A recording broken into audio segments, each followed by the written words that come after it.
Hi, friends. Welcome to Vault IGN, IGN's Fallout show. I'm Jared Petty, your host, and I'm joined today by, on my left, Sean Finnegan.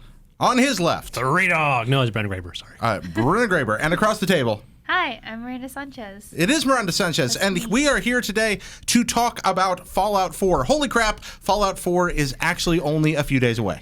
I need it. I need I it in can my count life. like one hand, maybe. Just counting Maybe away? two? I don't know. Oh, you don't know? Days? Well, this is on Wednesday, so Wednesday? Thursday, Friday, Saturday, Sunday.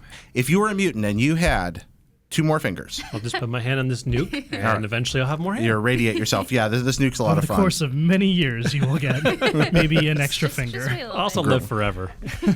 So, if you're wondering what the show is, very quickly, this is a limited run engagement, guys. Fallout, Vault IGN for Fallout is going to be here as long as you guys are still playing Fallout. We're still going to be talking about it.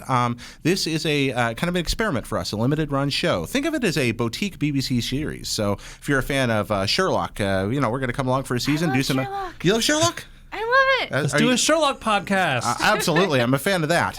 You want to watch the Christmas special?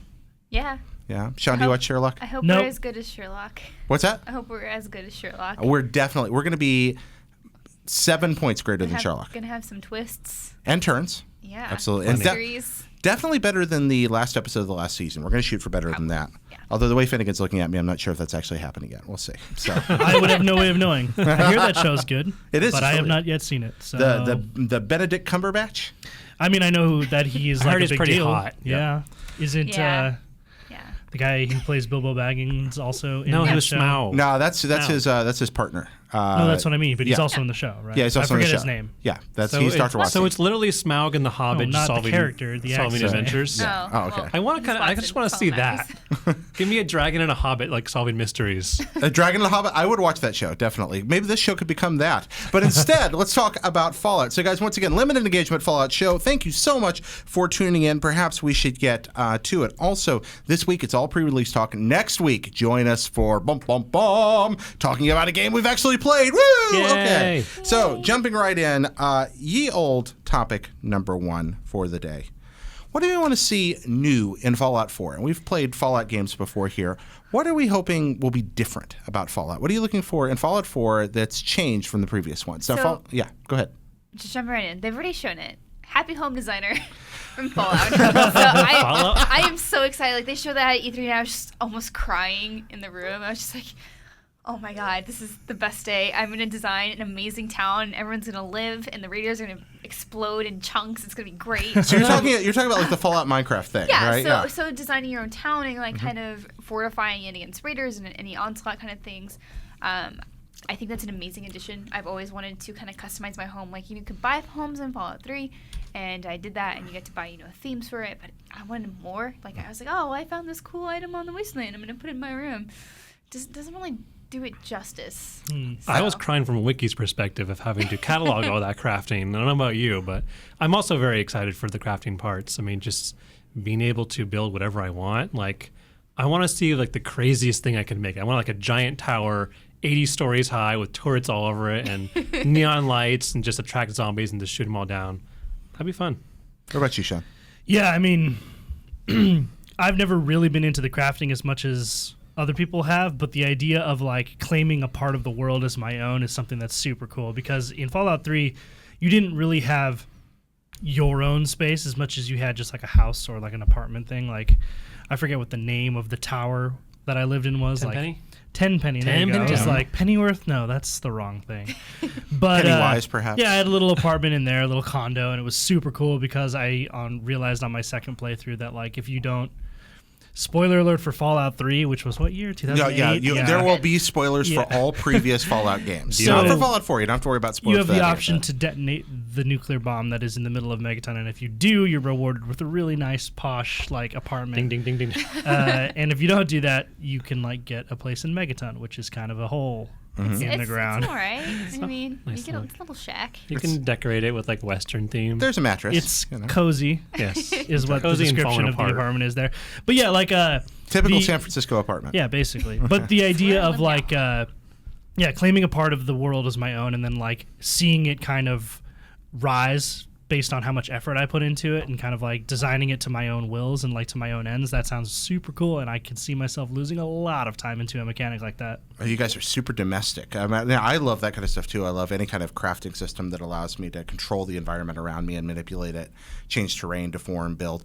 But what I'd like to see different in this one is perhaps, as beloved as they are, the patented Fallout glitches. I'd like to see a Fallout game that works. The day I buy it, that would be really cool. Okay, wait. It works, just not all the time. It works, but think about the things that have happened to you. The frustration of trying to kill someone who's clipping through a wall, or just finding yourself suddenly and inexplicably hurling through the cosmos. You know, the things that happen in Fallout games. It's really sad because like it's become such a staple of the Bethesda games. Like you go in there and you expect to see them, and then to a degree, it's fun, it's cute, I like that. But to a degree, I'm also like, you know, you guys have been in this business for a while. Can we get a polished? I mean, like, it's not a huge world. They're not making like I've seen bigger worlds that don't have as many glitches. So I don't know if it's the engine, and you know, they're never usually like hugely game breaking. But it irks me that I'm really hoping that this is like the one where they go, okay, we've had time, we've had several years, we've learned from Skyrim, we've learned from Fallout 3. Let's make sure these things that always happen, like people flying into the air or ragdolling across the world, like maybe happen a lot less. Yeah, I find myself thinking I want to stop making excuses for Bethesda as well. I mean, they make wonderful games that I want to play. So let's be. But there's that. Yeah, it's a Bethesda game thing. We shouldn't have to deal with that. I understand there's a lot of moving parts, but I'd rather they release the games than not. But I still would like to see them work well. Me too. But at the same time, a lot of those little bugs and glitches are kind of the charm of those games. Like, I don't know how many different GIFs I've seen from Fallout games or Oblivion or Skyrim that release on, that just get a lot of upvotes on Reddit, and so you're seeing them all the time. I think they're funny. Oh, you're one of those people. You're one of them. Okay, oh, yeah, I know you people. Like, I mean, I don't get to run into things like that so often, so in a way they're kind of charming, but I'm not making excuses for the game. No, they are funny. There's a charm to it, and it's strange that there's so much vehemence directed at something like Unity for people going like, ah! And then having to face in general. Suddenly it happens in a Bethesda game. We're like, oh, that's funny. Oh, well, I mean, yeah, games don't exist in a vacuum, right? Like, Yeah. I would, having not played Unity, I am not exactly the most valid perspective here, but I would venture a guess that people were less forgiving of it because there were also other things imperfect about the game. Whereas, like, glitches and weird little issues aside with textures and stuff, Fallout is an amazing series that has a lot of charm and a lot of great storytelling and a lot of great systems that, like, as long as they nail the really big stuff, which they consistently have in the past, I think people are more than willing to forgive the little stuff, which is what I do, because to me, glitches are the little stuff. But going on, changing direction just a little bit, when we were all talking about what we would like to see change, I would like to see a little bit more variation with the guns, because nowadays, like, I mean, going back to my experience in Fallout 3, there were a lot of guns to kind of collect and build and find and such, but once you had like 5 or 6 of like the really nice ones, you only used those, and that was it, and there was nothing more to want to explore. And now I'm coming from Destiny, now I'm coming from other games where there's like all sorts of Borderlands 2 kind of changed the way we thought about like going out into worlds and exploring and finding guns. I would love to be able to just go on gun hunts all the time, trying to find cool new things to craft or find or explore and all that stuff. So we want happy home designer, we want fixed glitches, and we want gun porn. Does that sound good? Yeah. I'm down with that. All right. We demand it. Give it to us. We pray. Like if it's not in there. Yep. Internet, what do you want? Let us know. Oh, I didn't mean to interrupt, Miranda. Just, it's like you guys got a week. It's fine. Just Well, it's send it also, if it's not in there, please mod it. Yeah, just model it. Please make it for us, guys. Moving on to the next little bit. Fallout, a game of moral ambiguity, a game that allows you to choose your path. One of the fun things about Fallout, I remember it blew my mind the first time I played the original Fallout, and I figured out that some kids got in the way of a gunfight, and I might have just, out of curiosity, targeted them, maybe not. I discovered that I could just gun down children in the first game, which is, by the way, not something I recommend anyone do in real life or even video games, but they allowed you to in the first Fallout. They've changed that since. But it's like, wow, there just are no limits on what I can do here morally. Now, there were severe consequences for that, for those actions, which I appreciated. But Fallout allows you to play a lot of different ways. How do you guys plan to play Fallout? Does it pay to be a good guy in Fallout? I don't think so.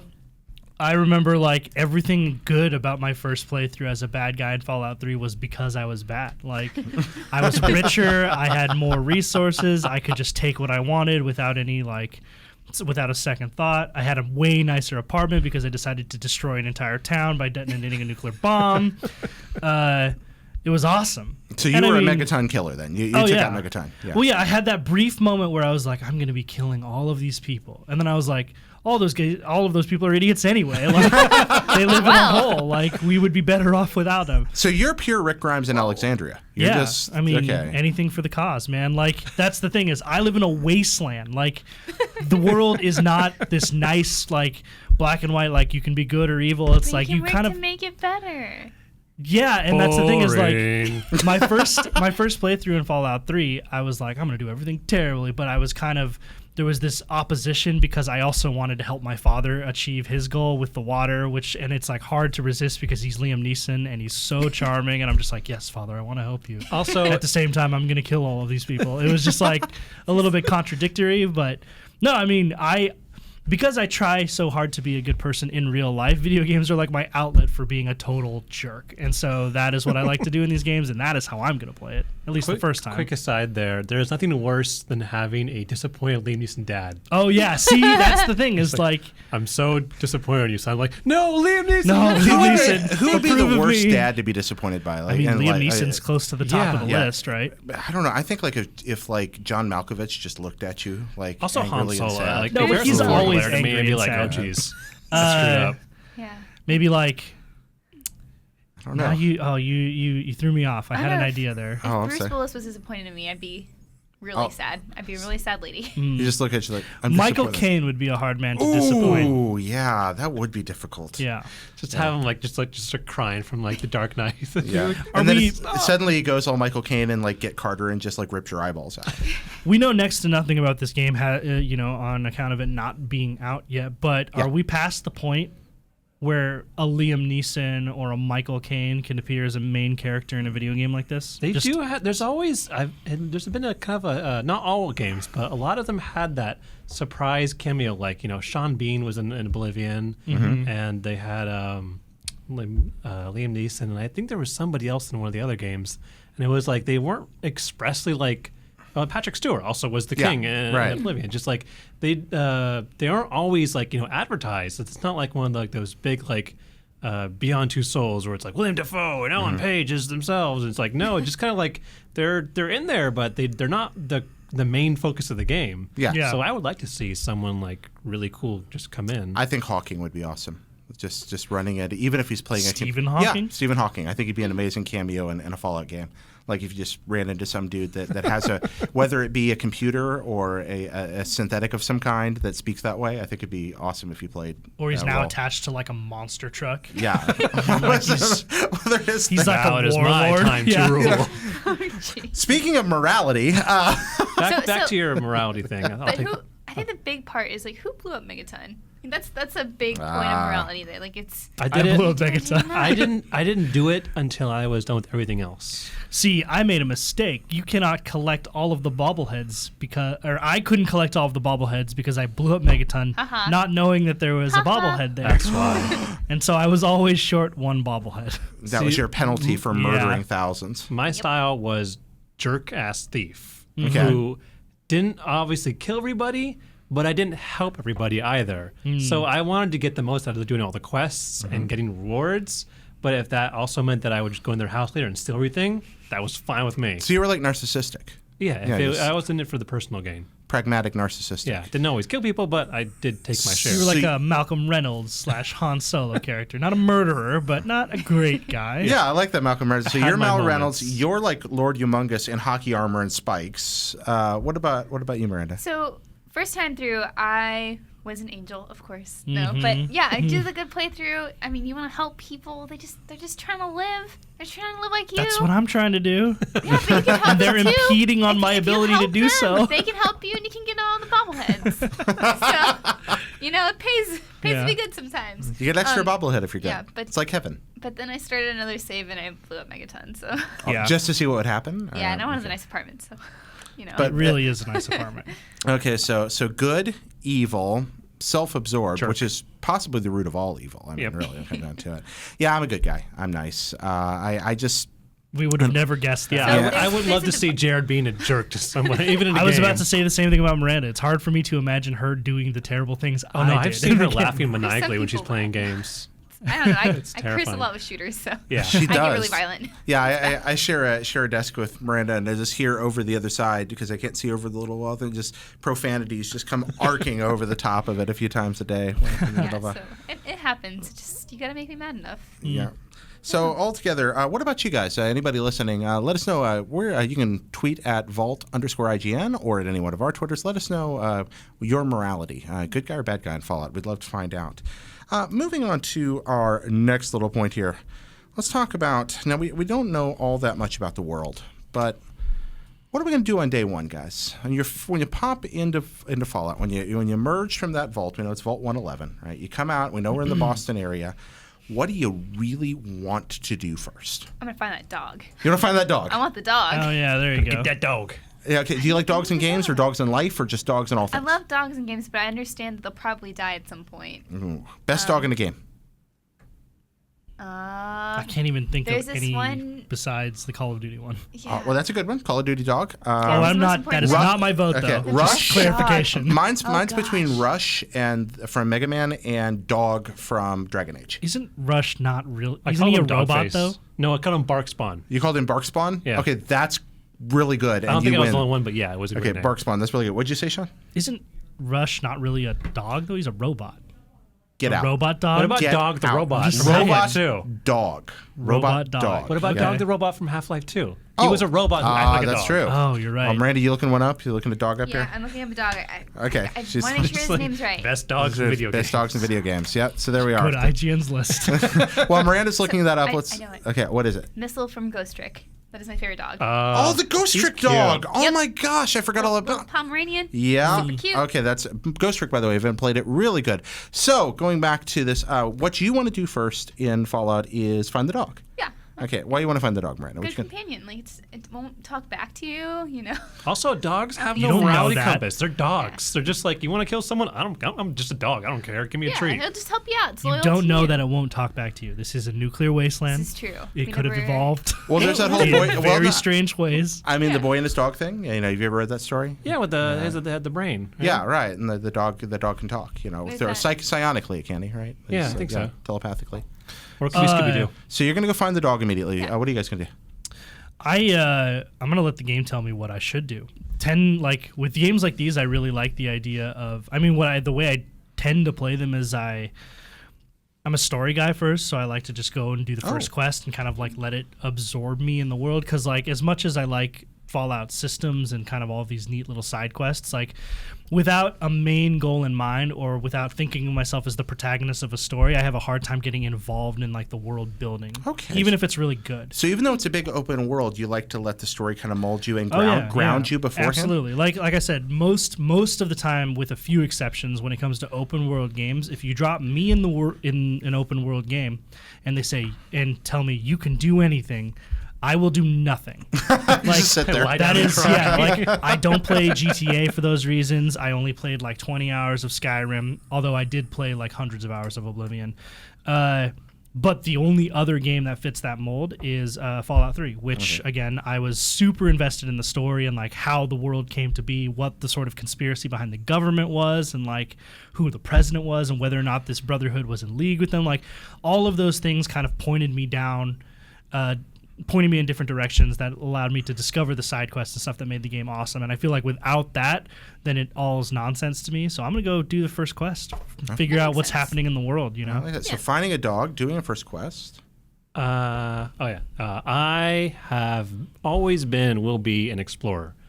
Whether it's RPGs, MMOs, whatever, if I'm able to go beyond a linear boundary, I will explore the far corners, especially when I can choose what I want to be. And I'm usually kind of like a stealthy class in most of my games. So I find that's really good with exploring because usually going to high level areas, I'm like, well, I'm just going to slide by in a corner. Yeah. But like with with huge games, I love just going like, you see a horizon, you go, what's that giant thing in the distance? Is that a cave? I want to go check out that. Is that a giant lizard coming at me? I'm going to go this way now. It's like, I'm out. Yeah, just like being able to see like, and I've always admired above a lot of things that Bethesda does, that their ways how their environments can tell a story. Like some of the things in Fallout 3 where you could just find a bunch of skeletons and how they were laid out, or if there was like a skeleton with like a knife and another skeleton, like they died like fighting each other and then a nuke hit or something, or you find like a ghoul with a bunch of teddy bears. Like the way they have these stories, you can only find by exploring. They don't tell you these in quests. These are these little self-contained slices of life that you have to explore to find, and I love finding those. They're very Dark Souls, very Bloodborne. Yeah. Also, my uncle and my cousins are from Quincy, so I'm going to go find them. Oh, okay. You're going to find survive. their skeletons? Yes. So, dog, mission, exploration. Now, Brennan, mine follows a lot like yours. I'm going to spot something awesome in the distance and immediately start running to it, and then invariably stumble upon some tiny thing and then granularly get focused on inventory management for about 40 minutes as I try to pick every single thing up and then organize it, examine it, build it, and then be like, I don't know what to do. And 3 hours later, I still haven't made it to the thing that I saw that was 100 yards away that looked really cool. Because you're over-encumbered. Yes, because I'm over-encumbered with spoons. Yes, exactly. That's what's going to happen to me. Do you guys do that? Can you leave things behind or not? Yes. No. I will remember if it's just trash. It's like Wonder Glue. I'll leave it. Yeah. Come back to it later. One man's trash should not be called trash because it's all treasure. You're in the wasteland and everything means something. It can be sold. I don't want to be weighed down by Wonder Glue. How are you going to? What if I haven't found my merchants yet? What if your gun breaks? You're like, oh, if only I had that glue, I'd drop 5 miles back. Well, I guess I'm screwed. On the other hand, she's gotten 5 miles down the road because she's not encumbered by this stupid glue. I'm going to give all my glue to the dog then. Let's talk a second about the characters we play in Fallout, the kinds of characters we create. Now, I'm not talking about our morality. We discussed that earlier. Let's talk about our builds. Mechanically, how do you like to approach a Fallout game? What are you finding yourself defaulting to? Along the special spectrum, I'm usually geared towards agility and perception. I like being able to see what comes towards me. Usually my character is always like a stealthy character, but I'm always like either rocking a good melee weapon that can do silent kills, or if I'm in the wasteland, I'm outdoors, I'm carrying a sniper rifle, and then maybe a pistol for like contained corridors, hopefully with a silencer, and then maybe a shotgun if things get crazy and get up close my face. I tend to be like I rely a lot on melee weapons, so I go something strength heavy and armor heavy and like just kind of a brawler type dude. The way I look at it is because you can't always be sure that you're going to have ammo, but you can always swing a bat. Yeah. Like no matter what. And so that's kind of how I roll with that. And it was really successful for me in Fallout 3, which was great. And then I just go out and find like power weapons, and then I have those for when I really need them. Like when I got the Gatling laser, I was like still, I think maybe second to the gravity gun, the best gun in all video games, a Gatling laser. That's your fit, really? Yeah. Wow. I mean, there's so many good ones. The laptop gun from Perfect Dark. Oh, yes. But like, Gravity gun, obviously. Spread gun from Contra. Yeah, like there's so many great guns, but those three right there are probably like the trifecta for me. But then you also get like remember the little alien blaster for which there was only like 111 shots in the whole game, no matter what. I got it and I never used a single shot. Me too. I was just like, you gotta save for they're special too day. valuable. I'll use it for the final boss. Oh wait, that was a final boss. Yeah, like I didn't do it. Like I had it and I was just like, I never fired a single shot. That's and, really funny. I think maybe once I fired one at a Deathclaw and missed and was like, nope, going back to the bat. No, I'm the same way. I'm obsessed about protecting my ammunition. I am fascinated that you described earlier that you tend to play evil guys and you beat people with a bat. You really are Negan, aren't you? Like you're just a post-apocalyptic dictator. Yeah, or Daredevil. Or the Bear But he's Jew. not bad. I'm just trying to think of all the people who beat up people with bats right Probably now. the Bear Jew. Daredevil's kind of nice. Yeah. But he's got a bat and he beats people up with it. It's not really a bat. It's like You're a talking paw. Inglourious Bastards here, right? Yeah. Like, okay. That's, Yeah. all right. I was like, wait a minute. I play. Okay, now you're Eli Roth. All right, Yeah, there no. we are. Okay, what about you, Miranda? High charisma and perception. Ooh. You know what's around me, and I like to manipulate people. So Oh, yes. like There you go. can still be good and manipulate people. It's fine. So No, true. absolutely you Bend them can. to your will. It's all right. That's the kind of people I have. You want to do this. Trust me. It's in your best interest. Charisma and It's really speech are great. so, like, those skills are so helpful when it comes to trading and stuff. Like Yeah. anything economics based in these games, it's super helpful for. But I do love. So I didn't notice this because I tend to play like high intelligence builds, just because like I don't know. I didn't know that if you played your character like he was an idiot, he would speak and talk like he was an idiot. And if you see like screenshots of games going out like that, like it can be so funny when people treat you like you're a moron. Yeah, it can. Like reading the dialogue and stuff. Like, so I may actually try that this time around. A big dumb guy with a club. I just want the ability That's to say, who I'm gonna be. sloth, love, chunk. Yeah. You know, just walk around and do that for a little bit. Yeah, I'm violent in these. I tend to approach things from a combat perspective. I don't attack innocent people, but I usually shoot first and ask questions later. I like to attack from a distance as much as possible. Lots and lots of VATS combat, not a lot of off the hip stuff. Bats is just the best. Yeah, Mm-hmm. and Bats. a lot of head targeting, a lot of strategic-y type stuff. And I think that goes back because I started playing Fallout again with Fallout 1 and 2 when they were, just pure click-based RPGs, and I tend to still approach them that way. I think that's why. Speaking of Fallout 1 and 2, question of the day, friends. What's the best Fallout before Fallout 4? 3? New Vegas. No. 3. New Vegas. Everybody make your argument. 3 is the best storytelling and the best characters, I think. And for me personally, that's what I want from games. Like, I appreciate good systems, and obviously a game has to play well in order for it to be fun. But all those given, like, I want to be sucked into a world that I believe is real in my head while I'm playing it. And for me, like, 3 does that, and Vegas falls short. I found, And I haven't played 1 or 2, so Yeah, same. cannot. I like 1 and render a 2. verdict They did their things, and I love them for that. Yeah. I like 3, and I think it set the ground for Vegas. We could not have Vegas without 3, so I give respect to 3. But in terms to how you like story on my end, as a big guy on role playing, I like to role play as my role. And so in a game like Fallout 3, what if I don't want to care about my dad? What if I don't want this, Too stuff like bad. Then you're heartless. no. So like that, 'Cause he's that's Liam like why Neeson. like I loved like the mods for Skyrim and Oblivion, where they would put you in somewhere else in the world, and you could just bypass the main quest entirely, and allowing you to fully realize who you wanted to be. And I love how Vegas had that. Just you get shot in the head and you wake up. That's it. What you want to do then is your business. And so you're not already predefined into, oh, well, I like my dad. So, like, it doesn't make sense you could be really jerk, because how could you hate your dad? It's Liam Neeson. So it's kind of hard to bend those roles and tell your own story when you already have a sort of preset story. It wasn't the most intrusive story. Like, it's not like Mass Effect where you have to be Shepard and you have to be either this Shepard or that Shepard, where it's like, I do like being able to go, I want to be this character and I don't want to be told otherwise. So I do love how Vegas let me do that. And I also like how Vegas handled the whole having to survive versus not just rads, but also sleeping, water, eating, crafting and repairing your weapons because they broke all the time. Like, I like that survival that added to my role playing because it just felt like it was the perfect kind of like wasteland simulator. Totally. Nice. So I think I like the world of New Vegas more because Vegas is just more interesting to me. And I do like the survival added stuff, but overall, I have to go with the story. I want to play as someone that's myself, but I don't mind being put in a different story that I need to follow as well while exploring and defining myself at the same time. So Fallout 3 wins my heart. Wins your heart. 3, New Vegas. I'm an old man, and I'm probably going to go with 2. Which is mechanically quite different than 3 and New Vegas and what we know about 4. But I enjoy the kind of the hexy tactical approach to the combat there. I really do like that. And I feel like I almost feel like isometric or top-down design is sometimes better lended to exploration even than first person. I know that sounds weird, but the way you design worlds is different there. And there are ways to lead people by the nose in those kinds of environments that I really like. And those are used very cleverly in those games.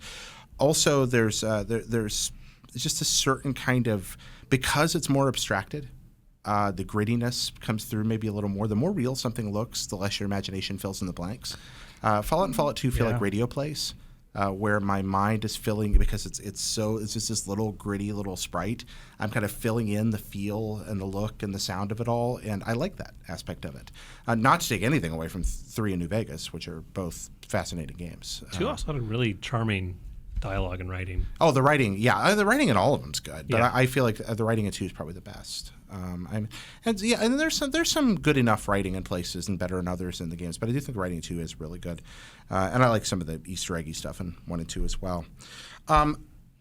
Our last question of the day is a quick one here. This is from Thomas Boyd, one of our new viewers, early writer in, who asks, with base building and settlements being in Fallout 4, do you see yourself being a caring village leader or a malevolent dictator?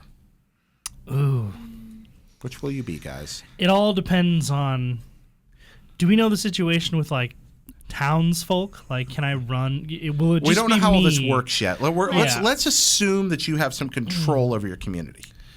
But you can choose how to exercise it, because we've already learned you're a hockey armor wearing, baseball bat smacking, psychopathic monster. So I think I know how you're going to answer this, but Yeah, I mean, the answer is: have you seen this little movie called Mad Max?